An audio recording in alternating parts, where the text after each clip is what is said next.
Hello दोस्तों, welcome है सभी का। Good evening to all of you. सब लोग आ जाइए, क्लास में स्टार्ट करते हैं आज के सेशन को। तो सब लोग जुड़ जाइए भाई, सभी लोग आ जाइए क्लास में, स्टार्ट कर लेते हैं क्लास को। चलिए, सब लोग आ गए हमारे साथ में। तो ज्योमेट्री का नेक्स्ट आज का आपका 7th लेक्चर है, ध्यान से देखिएगा सभी लोग। तो यहां पर सबसे पहले मैं आपको बता देता हूं कि कल जो मैंने बताया था आपको, कल पॉलीगन के बारे में बताया था। तो पॉलीगन आप सभी को अच्छे से आ गया होगा, है ना। बहुभुज के बारे में मैंने आपको कल पढ़ाया था। और अगर मैं आपसे पूछूं, सभी लोग बताइएगा मुझे कि बहुभुज में बताइएगा सभी साथी। अगर मैं आपसे पूछूं कि एक बहुभुज है, एक पॉलीगन है जिसकी नंबर ऑफ साइड्स दे रखी हैं, नंबर ऑफ साइड्स 15 है, नंबर ऑफ साइड्स 15 है ना। इसके सभी इंटीरियर एंगल्स का सम बताना है, sum of all interior angle, sum of all interior angles, sum of all interior angles, total sum of all exterior angles भी बताइए।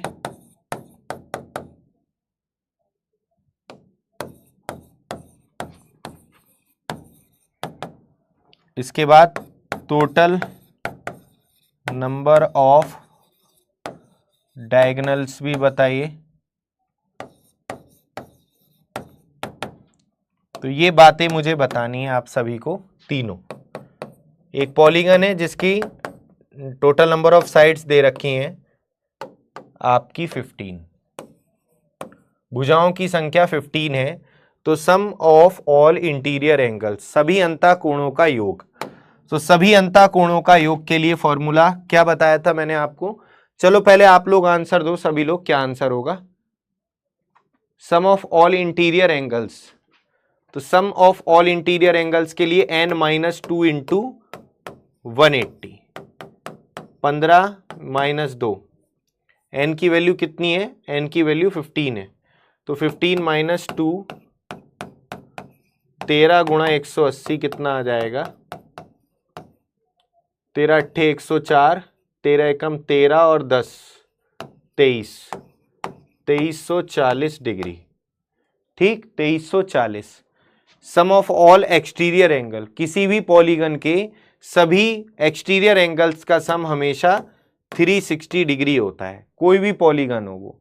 ठीक कहा आपने कीर्ति, कोई भी पॉलीगन हो उसके सभी एक्सटीरियर एंगल्स का सम 360 डिग्री होता है, चाहे ट्राइंगल हो, चाहे क्वाड्रिलेटरल हो, पेंटागन हो, है ना। कोई भी आपका पॉलिनोमियल हो, पॉलिनोमियल कह रहा हूं, कोई भी पॉलीगन हो, सभी एक्सटीरियर, सभी बाह्य कोणों का योग हमेशा 360 डिग्री होता है। ठीक है, ध्यान रखना ये बात सभी लोग। Total number of diagonals, total number of diagonals आप निकालेंगे n-3/2, n-3/2, 2 छिंग 12, 15 छिक्का 90, 90 डायगोनल्स होंगे इसमें। कितने, 90 डायगोनल्स। एक लास्ट चीज आप मुझे और बताइएगा, केवल एक वर्टेक्स से खींचे जाने वाले मैक्सिमम नंबर ऑफ डायगोनल्स, केवल एक वर्टेक्स से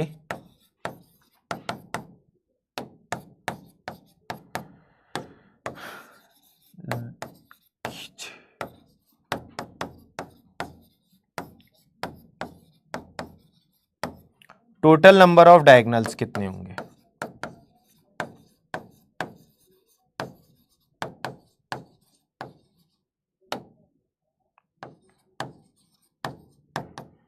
केवल एक वर्टेक्स से खींचे जाने वाले टोटल नंबर ऑफ डायगोनल्स कितने होंगे, ये कौन बताएगा। तो इसके लिए मैंने आपको क्या बताया था, इसके लिए मैंने आपको बताया था आपका n-3, ओनली n-3, यानी कितना आएगा, 15 - 3 12, n-3 बताया था, बिल्कुल 12। सभी को क्लियर है ना। अच्छा, आप मुझे बताना ऐसा कौन सा पॉलीगन होता है जिसका एक भी डायगोनल नहीं होता? ऐसा कौन सा पॉलीगन होता है जिसमें एक भी डायगोनल नहीं होता, है ना, जिसमें एक भी डायगोनल नहीं होता? ऐसा कौन सा पॉलीगन? त्रिभुज, चतुर्भुज, पंचभुज, षटभुज, ट्राइंगल हो गया, क्वाड्रिलेटरल हो गया, पेंटागन हो गया, हेक्सागन हो गया। ऐसा कौन सा पॉलीगन होता है जिसमें एक भी डायगोनल नहीं होता है? तो मेरे भाई आप सभी को बता देते हैं, ट्राइंगल, ट्राइंगल में एक भी डायगोनल नहीं होता, है ना।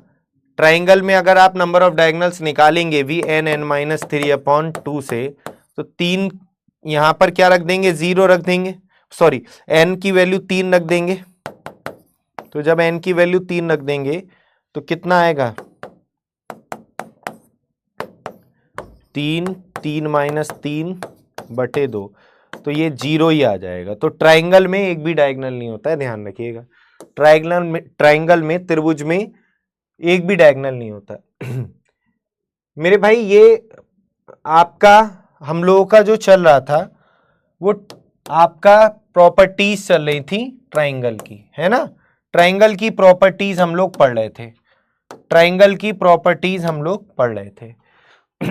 ठीक है भाई, तो इस पर हम लोग वापस से आ जाते हैं।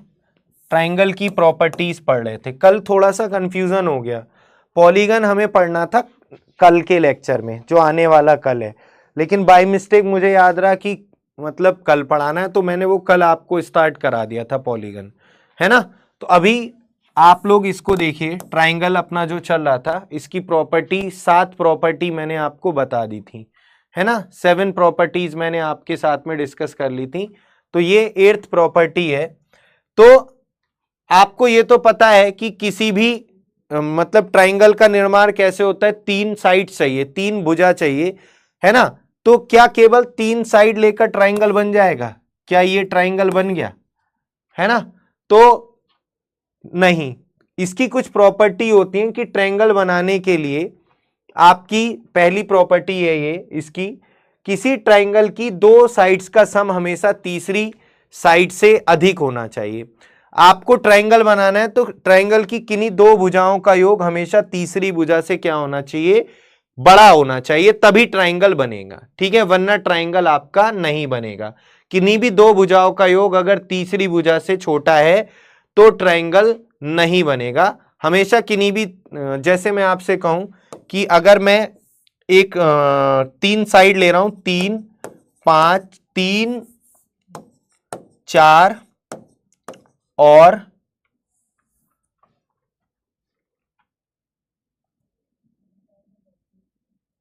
3, 4 और 2, ठीक है, तो बताइए ट्रायंगल बन सकता है इस केस में? अगर मैं 3, 4, 2 या 2, 3, 4 ये साइड ले रहा हूं तो इस केस में ट्रायंगल बना दोगे आप? बताइए। तो आप देखेंगे किन्हीं भी 2 भुजाओं का योग अगर तीसरी भुजा से ज्यादा होगा तभी आप ट्रायंगल बना पाएंगे, है ना।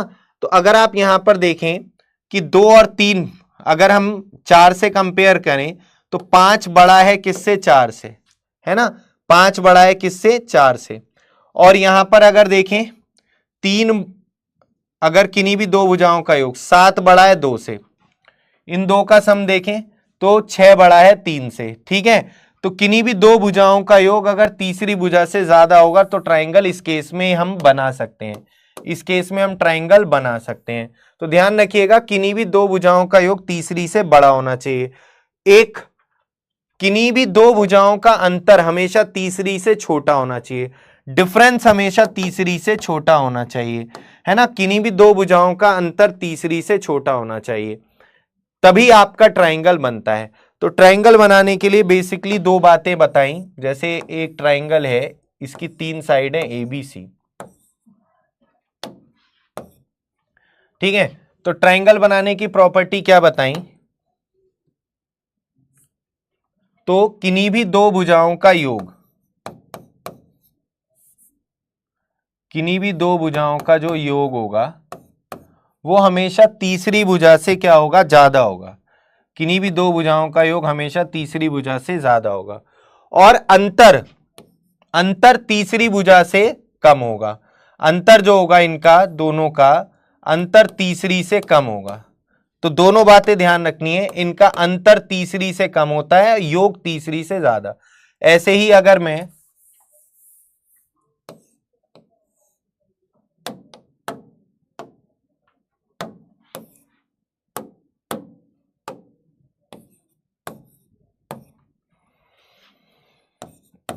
बी लूं बीच में, तो ए और सी का सम बी से ज्यादा होना चाहिए, ए और सी का डिफरेंस बी से कम होना चाहिए, है ना।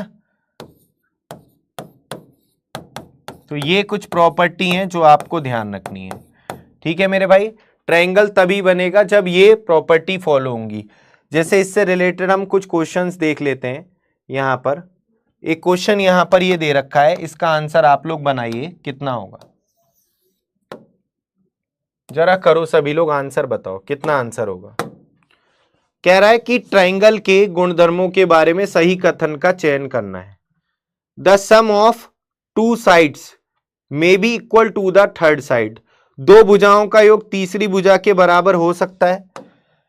यह तो बिल्कुल गलत बात है। दो भुजाओं का योग क्या तीसरी भुजा के बराबर हो सकता है? नहीं, पहला गलत है। दो भुजाओं का योग सदैव तीसरी भुजा के बराबर होगा? नहीं, यह भी गलत है। दूसरा भी गलत है। आगे, दो भुजाओं का योग तीसरी भुजा से अधिक होगा? बिल्कुल सही बात है। दो भुजाओं का योग सदैव तीसरी भुजा से कम होगा? बिल्कुल गलत। तो आंसर क्या हो जाएगा? सी इस क्वेश्चन का आंसर हो जाएगा। तो ये सिंपल क्वेश्चन है, मुझे नहीं लगता आपको इसमें कोई भी दिक्कत होनी चाहिए। अब देखिएगा मेरे भाई, ये क्वेश्चन है, सभी साथी ध्यान से देखिएगा। यहां पर बोल रहा है कि एक ट्रायंगल की तीन साइड्स 12, 17 और x इकाई है। निम्नलिखित में से कौन सा विकल्प सही है? निम्नलिखित में से कौन सा विकल्प सही है? एक त्रिभुज की तीन भुजाएं 12, 17 और x हैं। पोल नहीं चल रहा, क्यों? अब देखिए, मैंने आपको क्या बताया कि ट्रायंगल बनाने के लिए किन्हीं भी दो भुजाओं का योग तीसरी भुजा से क्या होना चाहिए? ज्यादा होना चाहिए। तो सम हमेशा, जैसे 12 और 17, इनका योग हमेशा इससे ज्यादा होगा x से, और 12 और 17 का डिफरेंस इससे कम होगी इसकी वैल्यू x की। तो किन्हीं भी दो भुजाओं का योग तीसरी भुजा से क्या होता है? ज्यादा होता है ना। और अंतर इससे कम होता है। अंतर क्या होता है? इससे कम होता है। अंतर इससे क्या होता है? कम होता है। किन्हीं दो भुजाओं का अंतर तीसरी भुजा से क्या होना चाहिए? कम होना चाहिए। अंतर कम होना चाहिए, ठीक है भाई। तो योग तीसरी भुजा से ज्यादा होना चाहिए और अंतर तीसरी से कम होना चाहिए। जो भी x की वैल्यू होगी वो इनका डिफरेंस कितना आएगा? देखो ये मोड है, इससे पॉजिटिव वैल्यू ही आएगी, 5 से ज्यादा होगी और यहां पर 29 से कम होगी। तो x की वैल्यू 5 से ज्यादा होगी और 29 से क्या होगी? कम होगी। 5 से ज्यादा और 29 से कम, ए ऑप्शन आंसर हो जाएगा। बराबर भी नहीं होती, ए ऑप्शन आंसर हो जाएगा। सिंपल क्वेश्चन था, है ना। x की वैल्यू जो है, निम्नलिखित में से कौन सा सही है? x की वैल्यू इन दोनों के योग से क्या होगी? कम होगी और अंतर से ज्यादा होगी। ऐसे भी सोच सकते हैं, x की वैल्यू इन दोनों के योग से क्या होगी? कम होगी और इनके अंतर से क्या होगी? ज्यादा होगी। जैसे ये क्वेश्चन है, तो यहां पर बराबर वाले तो आप डायरेक्ट काट दिया करो, चेक भी मत करो, एक ही ऑप्शन बच रहा है बी। तो जैसे यहां पर बोला है किसी ट्रायंगल की तीन साइड्स 12, 22 और m है, तो निम्नलिखित में से कौन सा सही है? तो जो m है इसकी वैल्यू कम होगी इन दोनों के योग से, यानी 34 से कम होगी, और इन दोनों के अंतर से ज्यादा होगी। अंतर कितना है? 10। तो ये इस क्वेश्चन का आंसर हो जाएगा बी। कितना आंसर हो जाएगा? बी इस क्वेश्चन का आंसर हो जाएगा, ठीक है। सिंपल क्वेश्चन है। आगे बढ़ते हैं अगले क्वेश्चन की तरफ, ध्यान से देखिएगा। किसी ट्रायंगल की भुजाएं दे रखी हैं 7, 12 और x। तो x अगर एक इंटीजर है तो x के कितने संभावित मान होंगे बताइए। x के कितने संभावित मान होंगे बताइए।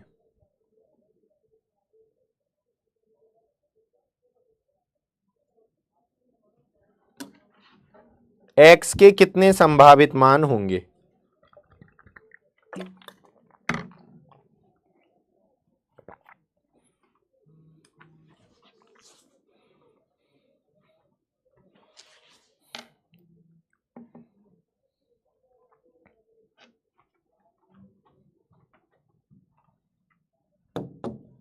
देखिए यहां पर बहुत ध्यान से समझिएगा, जो x की वैल्यू होगी वो कम होगी इन दोनों के योग से।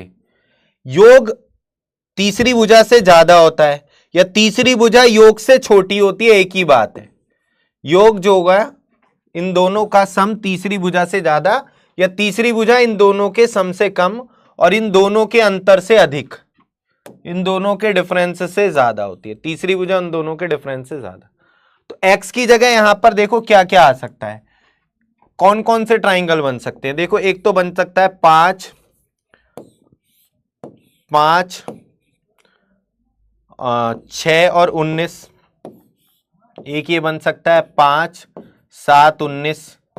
एक ये बन सकता है 5, 8, 19। एक ये बन सकता है 5, 9, 19। एक ये बन सकता है 5, 10, 19। एक ये बन सकता है 5, 11, 19। एक ये बन सकता है 5, 12, 19। एक ये बन सकता है 5, 13, 19। और कौन सा बनेगा 5, 14, 19। और देखो 5, 15, 19 और 5, 16, 19 और 5, 17, 19 और एक 5, 18, 19। तो 1, 2, 3, 4, 5, 6, 7, 8, 9, 10, 11, 12, 13 कितने बन सकते हैं 13 बन सकते हैं। ठीक 13 बन सकते हैं। तो मेरे भाई इसका तरीका क्या होगा, इसकी एक शॉर्ट ट्रिक होती है, ट्रिक नोट कर लेना। क्या ट्रिक होती है,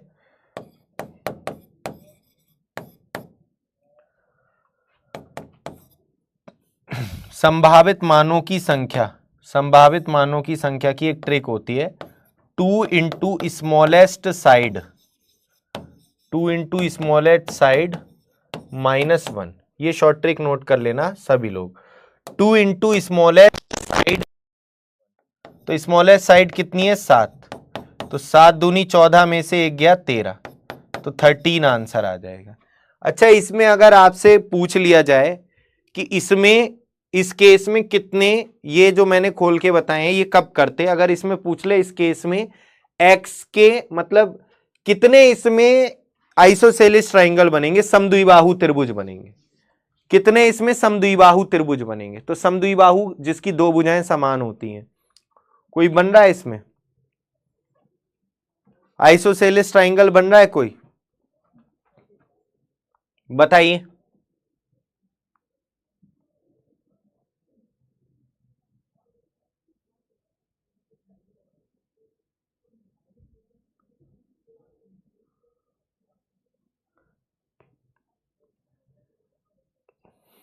इस तरीके से अगर कुछ स्पेशल चीज पूछेगा तो सारे बनाने पड़ेंगे, है ना।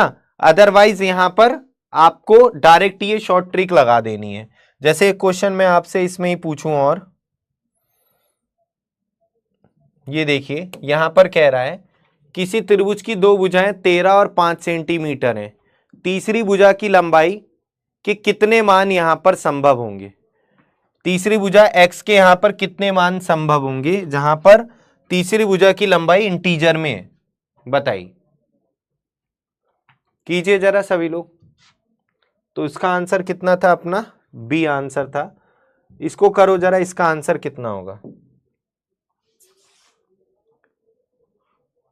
किसी त्रिभुज की दो भुजाओं की लंबाई 13 और 5 सेंटीमीटर है, तीसरी भुजा की लंबाई के कितने मान संभव है जहां तीसरी भुजा की लंबाई एक इंटीजर है?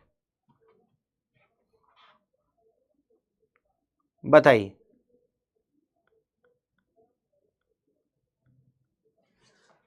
तो क्या मैंने आपको शॉर्ट मेथड बताया सीधा सीधा? 2 इंटू स्मॉलेस्ट साइड -1, 5 दूनी 10 में से 1 गया 9 आंसर। कितना आंसर आ जाएगा? 9 आंसर आ जाएगा बी। बी इस क्वेश्चन का आंसर हो जाएगा। सिंपल सी शॉर्ट ट्रिक है, ठीक है मेरे भाई। बी इस क्वेश्चन का सिंपल सा आंसर हो जाएगा। चलिए आगे बढ़ते हैं अगले क्वेश्चन की तरफ। ध्यान से देखिएगा सभी लोग, सभी लोग ध्यान से देखिएगा क्या आंसर होगा इसका। यहां पर बोल रहा है एक विषमबाहु त्रिभुज एबीसी, एक विषमबाहु त्रिभुज एबीसी की दो भुजाओं की माप क्रमशः 3.8 और 6 सेंटीमीटर है। निम्नलिखित में से यहां पर पूछ रहा है, अरे ये वाला क्वेश्चन अभी रुक जाओ, इसको अभी बाद में, ये अभी बाद में।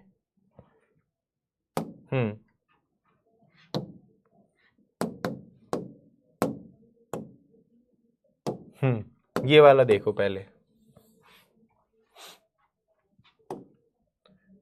देखिएगा सभी लोग, उसको अभी करेंगे, बताइएगा। तो यहां पर कह रहा है निम्नलिखित में कौन सा विकल्प त्रिभुज की भुजाएं नहीं हो सकता। देखो सिंपल सी बात है, अगर आप थोड़ा बहुत ट्रिपलेट भी पढ़े हो तो 3 तिया 9, 3 चौक 12, 3 पंजे 15, 3 4 5, ये तो एक आपका राइट एंगल ट्राइंगल है, क्योंकि राइट एंगल ट्राइंगल की ट्रिपलेट है ये तो हो सकता है। ये इक्विलेटरल ट्राइंगल है, समबाहु त्रिभुज है, ये भी हो सकता है।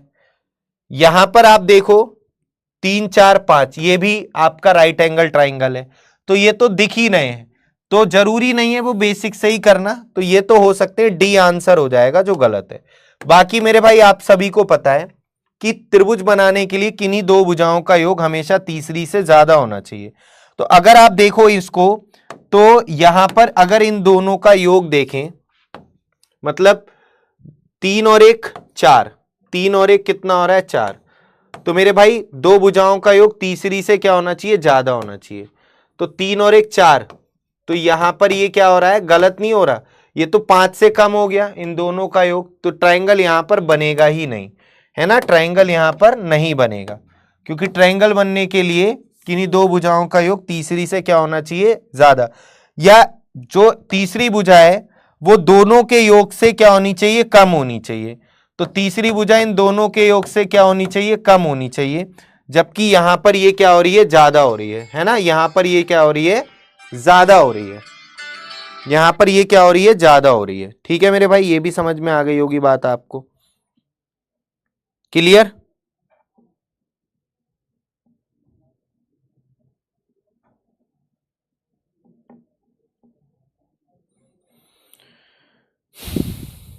तो यहां पर ये वाली ये मिस्टेक हो रही है यहां पर। बाकी सब में देख लो आप कि कोई सी भी देख लें, यहां पर जैसे 15 है तो 15 छोटी होगी आपका 9 और 12 21 से, और इनके अंतर से बड़ी होगी। इनका अंतर कितना है? 3। अंतर से कितनी है? बड़ी है। जैसे यहां पर देख लें, ये तो 20 है, तो 20 कम होगा 40 से, है ना, और इनके अंतर से ज्यादा होगा, तो यहां भी सही है। यहां पर देख लो, चाहे 5, 5 आपके इनके योग से क्या है? 3 और 4 से छोटा है, और 3 और 4 के अंतर से बड़ा है। लेकिन यहां पर आप देख रहे हैं जो 5 है, जो 5 है वो 3 और 1 4, 4 से क्या आ रहा है? बड़ा आ रहा है, जबकि यहां पर ये क्या होना चाहिए? छोटा आना चाहिए। तो यहीं पर ये गलती हो गई, तो डी इस क्वेश्चन का आंसर हो जाएगा। कितना आंसर हो जाएगा? डी इस क्वेश्चन का आंसर हो जाएगा। सिंपल क्वेश्चन था। इधर देखिएगा सभी लोग इस क्वेश्चन को, इस क्वेश्चन का आंसर दीजिएगा सभी लोग, करिए जरा।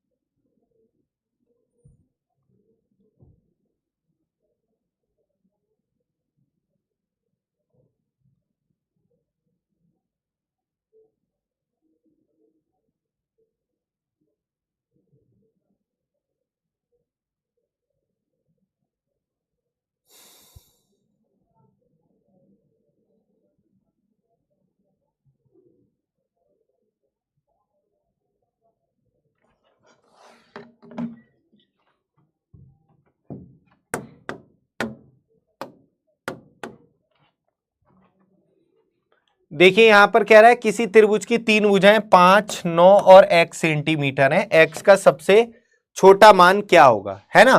किसी ट्रायंगल की साइड दे रखी है 5, 9 और x सेंटीमीटर, x का सबसे छोटा मान क्या है। तो मेरे भाई यहां पर आप सभी को पता है x की वैल्यू इन दोनों के योग से, इन दोनों के सम से क्या होगी, 9, 5, 14, इन दोनों के सम से छोटी होगी और इनके अंतर से क्या होगी, इनके अंतर से ज्यादा होगी। तो x की वैल्यू 4 से होगी ज्यादा और 9, 5, 14 से होगी कम, है ना। x की वैल्यू 4 से ज्यादा होगी, 14 से कम होगी। तो x की वैल्यू यहां पर क्या क्या हो सकती है, x की वैल्यू यहां पर 5 हो सकती है, 6 हो सकती है, 7, 8, 9, 10, 11, 12, 13, है ना। 14 तो हो नहीं सकती, तो स्मॉलेस्ट वैल्यू क्या होगी, सबसे छोटी वैल्यू हो जाएगी 5 और लार्जेस्ट वैल्यू क्या होगी, अगर लार्जेस्ट पूछता तो वो 13 होगी। तो ये इसका आंसर हो जाएगा 5 इस क्वेश्चन का आंसर हो जाएगा। अच्छा, मैं आपको कुछ क्वेश्चन जो मैंने अभी तक चीजें पढ़ा दी हैं उनका टेस्ट लेता हूं आपको, आपसे मैं, है ना। तो चलिए, जो चीजें मैंने अभी तक पढ़ा दी हैं उनका मैं टेस्ट ले रहा हूं, आप लोग बताइएगा। कुछ क्वेश्चंस मैं आपको दे रहा हूं, ठीक है, बताइएगा मेरे भाई। ये 10 है, ये 20 है और ये दे दिया मैंने कितना, 10, 20, 15। आपको ये वाला एंगल बताना है कितना होगा, बताइए, सभी लोग बताइए, कीजिए जरा। जो अब चीजें अभी तक मैंने पढ़ा दी हैं उनका थोड़ा सा रिवीजन करा रहा हूं, बताइए, कोशिश करिए।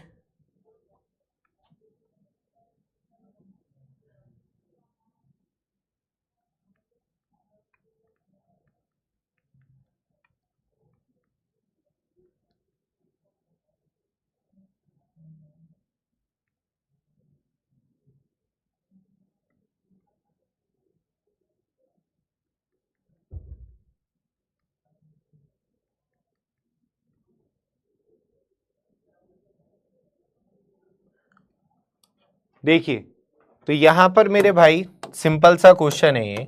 आपको कैची फिगर के बारे में बताया था कि ये वाली जो वैल्यू होती है, ये वाली वैल्यू इन तीनों के सम के बराबर होती है, ये मैंने आपको बताई थी बात, है ना, कि ये वाली वैल्यू इन तीनों के सम के इक्वल होगी। तो यानी इन तीनों का सम कितना हो जाएगा, 45। तो ये वाली वैल्यू इन तीनों के सम के इक्वल होगी और ये वाली वैल्यू फिर कितनी होगी, अगर यहाँ वाली वैल्यू पूछ रहा है तो ये आपको पता है पूरा 360 होता है, तो 360 में से आपको क्या करना था, 45 माइनस करना था। तो ये कितना हो जाएगा आपका 315। तो 315 डिग्री होगी ये वाली वैल्यू कितनी होगी, 315 डिग्री। अभय गुप्ता, कीर्ति, बिल्कुल सही कहा आपने, माई एटीट्यूड माई लाइफ आपका भी ठीक है, वेरी गुड, ठीक है। तो इस तरीके का क्वेश्चन आप लोग आराम से कर सकते हो, बहुत बढ़िया। एक सिंपल सा क्वेश्चन और है कैची फिगर से ही रिलेटेड, इंपॉर्टेंट, बताइएगा सभी लोग।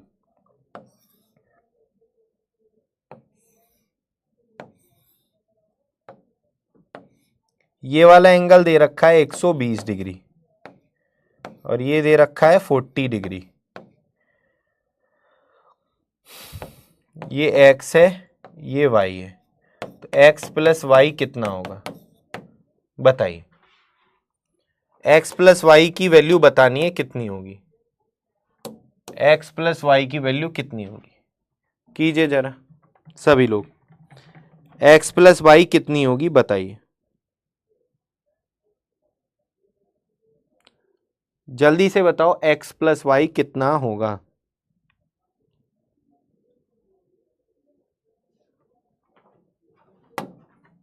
तो मेरे भाई यहां पर आप देखोगे कि ये वाली जो वैल्यू होगी ये 120 है, तो ये भी 120 ही होगी, शीर्षाभिमुख कोण, वर्टिकली अपोजिट एंगल। और ये वाली जो वैल्यू होती है वो इन तीनों के सम के इक्वल होती है, x प्लस वाई प्लस 40, इन तीनों के सम के इक्वल होती है। तो मेरे भाई x प्लस वाई कितना हो जाएगा, 80 डिग्री हो जाएगा, कितना होगा मेरे भाई 80 डिग्री इस क्वेश्चन का आंसर हो जाएगा। और देखते हैं हम लोग,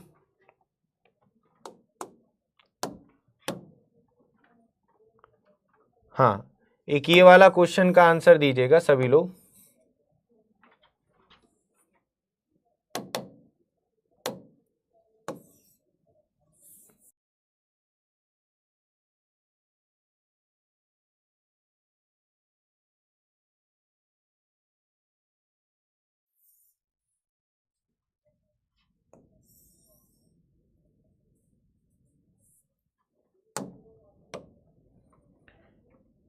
ये एंगल बाइसेक्टर है, ठीक है। ये वाली लाइन क्या है, एंगल बाइसेक्टर, जो ये है वही ये एंगल है। और ये वाली लाइन एक्सटीरियर एंगल बाइसेक्टर है। ये दे रखा है कितना, ये वाला एंगल है 20 डिग्री, तो ये वाला एंगल कितना होगा बताओ। ये 20 है तो ये कितना होगा, 20 होगा, 10 होगा, 40 होगा या 80 होगा। बताना जरा सभी लोग क्या आंसर होगा।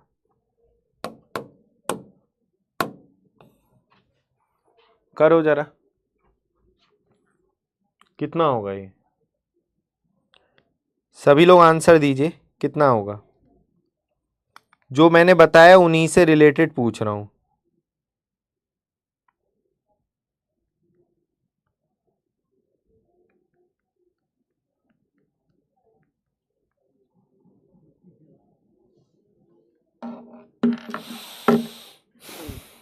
देखो मैंने आपको ये वाली बात भी बताई थी कि अगर किसी ट्राइंगल का इंटीरियर एंगल बाइसेक्टर और एक्सटीरियर एंगल बाइसेक्टर है ना, यहां पर ये मिलते हैं, दोनों एंगल बाइसेक्टर जहां पर मिलते हैं, तो ये वाला एंगल इस एंगल का आधा होता है। तो ये वाला जो एंगल होगा इसका आधा होगा, यानी ये कितना होगा मेरे भाई, डबल होगा। ये कितना होगा, इसका दुगना, यानी ये होगा 20 दूनी 40। तो ये जो एंगल होगा, ये जो होगा, ये इसका डबल होगा, 40 डिग्री होगा। कितना आएगा, 40 डिग्री आंसर। कितना, सी इस क्वेश्चन का आंसर होगा, है ना। सी इस क्वेश्चन का आंसर सबको याद है, वेरी गुड, सभी को ये बात याद है अच्छे से। आगे देखते हैं और कुछ क्वेश्चंस। एक जरा इस क्वेश्चन का आंसर बताइएगा सभी लोग।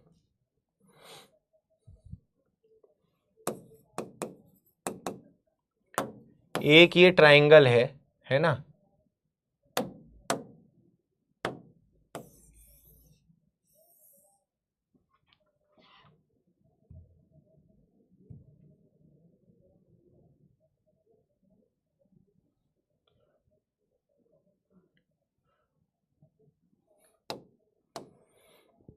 बहुत अच्छा क्वेश्चन है, ये भी बताना सभी लोग। यहां पर इससे ये परपेंडिकुलर डाल दिया गया इस वाली लाइन पर,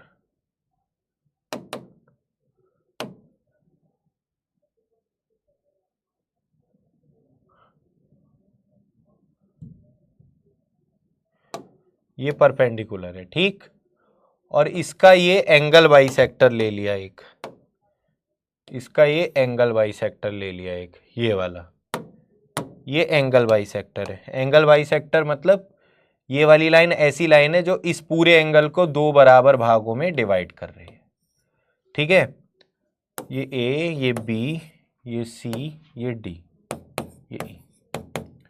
एंगल ए डी ई बताना है कितना होगा, एंगल ए डी ई बताना है कितना होगा। ये दे रखा है मेरे भाई आपका 70 डिग्री और ये दे रखा है 30 डिग्री।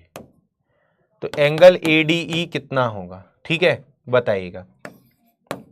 20, 40, 80 या 90, करो जरा। ये वाला ए डी ई नहीं, सॉरी ए डी ई तो 90 होगा, ये तो सिंपल ही पूछ लिया यार। ए डी ई नहीं, ए डी ई तो 90 होगा, डी ए ई पूछ रहा हूं, D A E, D A E, D A E. दोबारा से पोल में दे रहा हूं, है ना, दोबारा से दे रहा हूं मैं। अब बताओ, D A E, A D E तो 90 होगा क्योंकि ये 90 है तो ये भी 90 है। डी ए ई पूछ रहा हूं, डी ए ई, ये वाला एंगल पूछ रहा हूं, ये वाला, ये वाला एंगल पूछ रहे हैं, ये वाला एंगल पूछ रहे हैं, ये कितना होगा ये बताइएगा।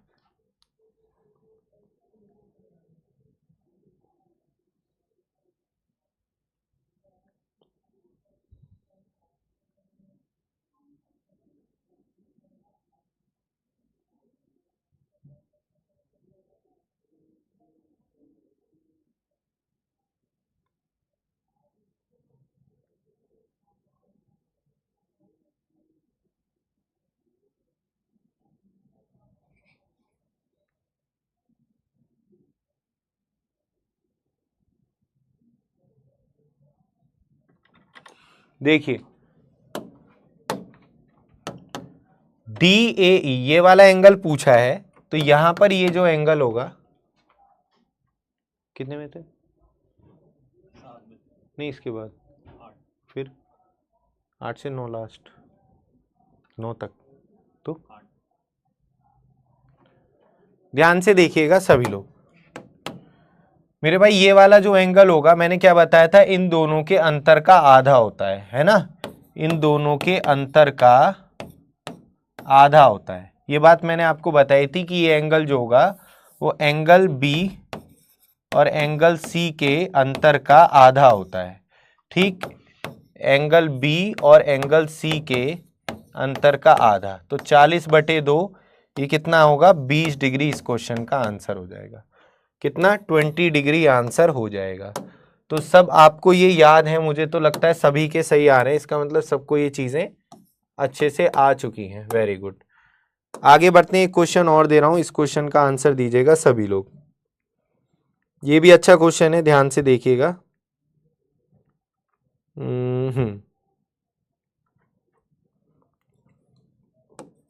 एक ट्राइंगल ABC में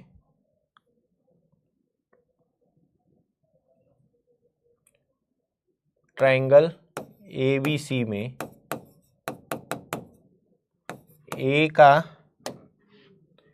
एंगल A का आधा, एंगल B का आधा, एंगल C का आधा है ना, ये दे रखा है आपका 90 डिग्री, ये दे रखा है 90 डिग्री।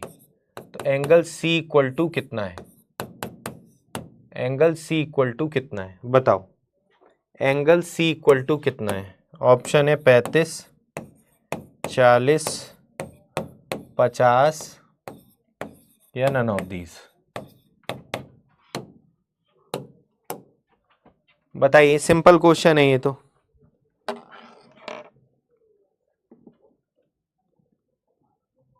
करो जरा सभी लोग।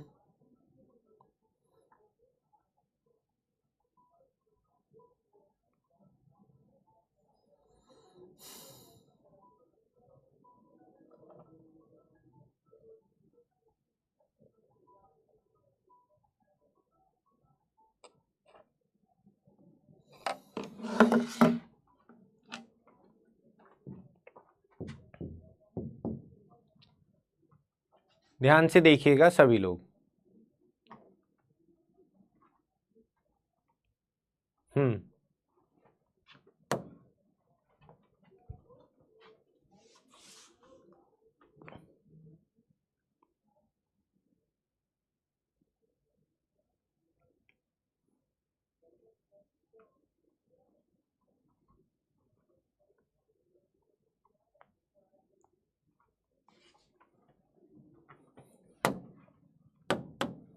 देखो यहां पर आप सभी को पता है कि angle A, angle B, angle C, इन तीनों का सम होता है कितना, आपका 180 डिग्री इन तीनों का सम होता है। ठीक है, इन तीनों का सम कितना होता है, 180 डिग्री होता है। ठीक है मेरे भाई।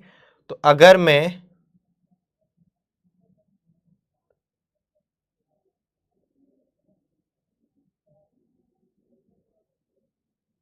एंगल इसकी जगह अगर मैं इनका आधा कर दूं, इनका मैं हाफ कर दूं,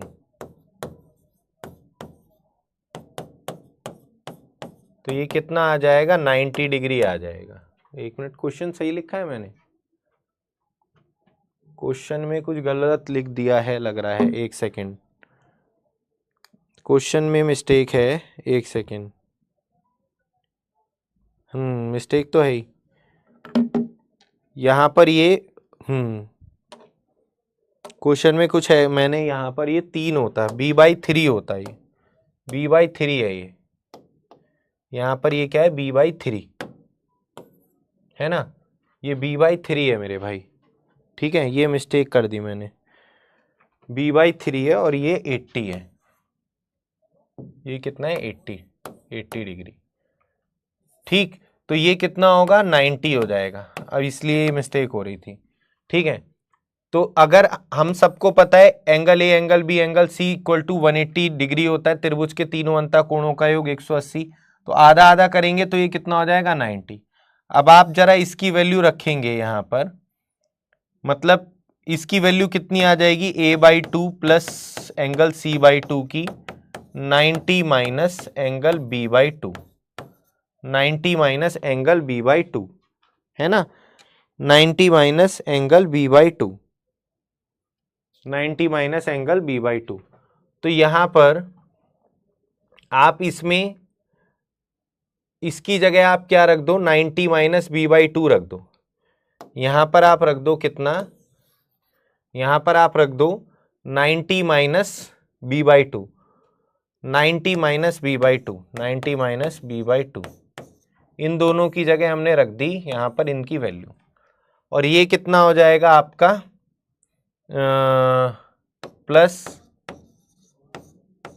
बराबर 80, तो यहां पर ये आ जाएगा 80, इधर आ जाएगा है ना, लेकिन यहां से हम किसकी वैल्यू निकाल लेंगे, यहां तो b की वैल्यू आ जाएगी, यहां से किसकी वैल्यू आ जाएगी b की, और हमसे पूछा है किसकी वैल्यू, c की वैल्यू पूछा है, हमसे पूछा है c की वैल्यू, ठीक है। तो यहां से आएगी अपनी b की वैल्यू आ जाएगी।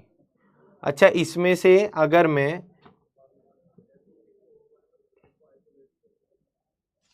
एक काम यहां पर,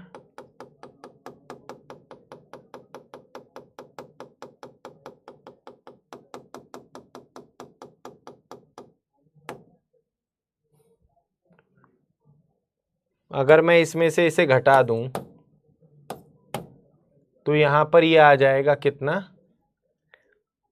b/3 माइनस b/2 बराबर माइनस का 10 है ना, बराबर माइनस का 10, इसमें से मैंने इसे घटा दिया, तो यहां पर ये आ जाएगा कितना, 6 एलसीएम आ जाएगा, और b की वैल्यू आ जाएगी बेसिकली, तो यहां पर आ जाएगा आपका 2b और ये यहां पर 3b, तो ये b की वैल्यू आ जाएगी कितनी, एंगल b इक्वल टू 60 आ जाएगा, 60 माइनस से माइनस कट जाएगा, एंगल b की वैल्यू 60 आ जाएगी, एंगल b की वैल्यू 60 आ जाएगी, तो यहां से आप एंगल यार एंगल c की वैल्यू यहां से b की तो निकल पा रही है, केवल एंगल b की ही निकलेगी यहां से, तो एंगल c की कैसे निकल जाएगी, अगर एंगल b की 60 आ गई तो यहां पर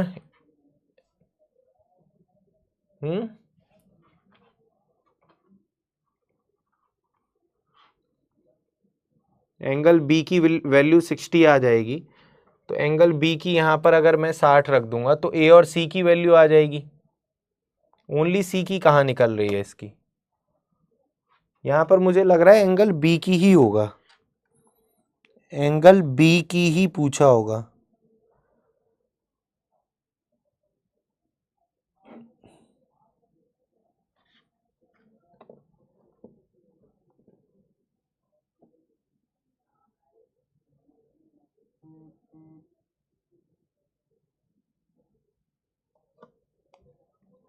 एंगल b की 60 आ गई, तो एंगल a और c,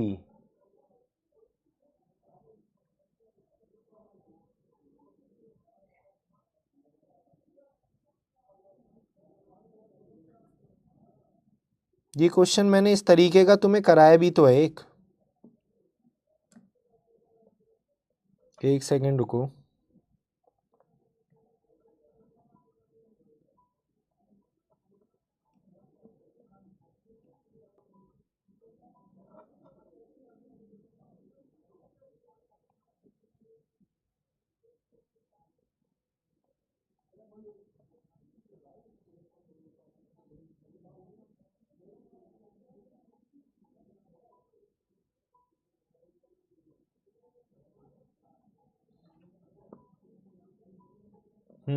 भाई ये क्वेश्चन में ही गलती है, पूरे क्वेश्चन में ही पूरे गलती है ना। क्वेश्चन ही गलत लिख रखा है। क्वेश्चन ये नहीं होगा, क्वेश्चन ये होगा, ये इसलिए नहीं आ रहा था। क्वेश्चन मेरे भाई ये होगा, ये एंगल, यहाँ पर एंगल a/2, क्वेश्चन में ही गलती थी। Angle a/2, angle c/3, b/3 नहीं था, एंगल c/3 था, एंगल b/2 बराबर 80, ये था क्वेश्चन, तभी नहीं आ रहा वो, है ना। यहाँ से अब आपसे पूछा है एंगल c का मान कितना होगा, ये है क्वेश्चन, तभी नहीं आ रहा था। अभी आराम से निकाल लोगे आप। वो एंगल मैंने पीछे क्या लिखा था, b/3 लिख दिया था, है ना। ये एंगल c की वैल्यू पूछ रहा है, ये क्वेश्चन है। तो इसमें a/2 plus b/2, angle b/2, angle c/2, इसकी वैल्यू कितनी हो जाएगी, 90 हो जाएगी। इसकी वैल्यू कितनी हो जाएगी, 90। अभी ठीक है, अब ठीक है। अब आप जब इसमें से इसे माइनस करोगे, तो इसमें से इसे माइनस करोगे, इससे कट जाएगा और इससे ये कट जाएगा, तो ये बचेगा आपका angle c/3 minus angle c/2 बराबर माइनस का 10। ठीक है, तो यहां से आपकी एंगल c की वैल्यू आ जाएगी कितनी, आपकी एंगल c की वैल्यू आ जाएगी कितनी, यहां पर आपका माइनस का c बराबर माइनस का 60। 6 से अगर सब में गुणा कर देंगे तो ये कितना आ जाएगा, माइनस का 2c, है ना, और वो 2c माइनस 3c, तो ये माइनस का c बचेगा, एंगल c बराबर, और ये आ जाएगा माइनस का 60, तो एंगल c की वैल्यू आ जाएगी 60। तो 60 डिग्री इस तरीके से एंगल c की वैल्यू आ जाएगी, है ना। ये b/3 था, b/3 नहीं c/3 था, तो ये क्वेश्चन इंपॉर्टेंट है, ध्यान रखना, है ना। एंगल c/3 था ये। सेम क्वेश्चन कराया है, हाँ, एंगल c/3 होना चाहिए यहाँ पर। ठीक है, तो वो मैंने पीछे जो लिख दिया था, पीछे मैंने एंगल लिख दिया था, b/3 लिख दिया था, इसलिए नहीं आ रहा था। ठीक है भाई, तो चलिए आज क्लास यहीं तक रखते हैं, नेक्स्ट क्लास में अब आगे कंटिन्यू करेंगे हम। ठीक है, चलिए, तो आज की क्लास हम लोग यहीं तक रखते हैं। ये जो पुरानी बातें मैंने बताई इनको आपको ध्यान रखना है, बीच बीच में इनको हम रिवाइज करते रहेंगे। चलिए, बाय बाय, टेक केयर।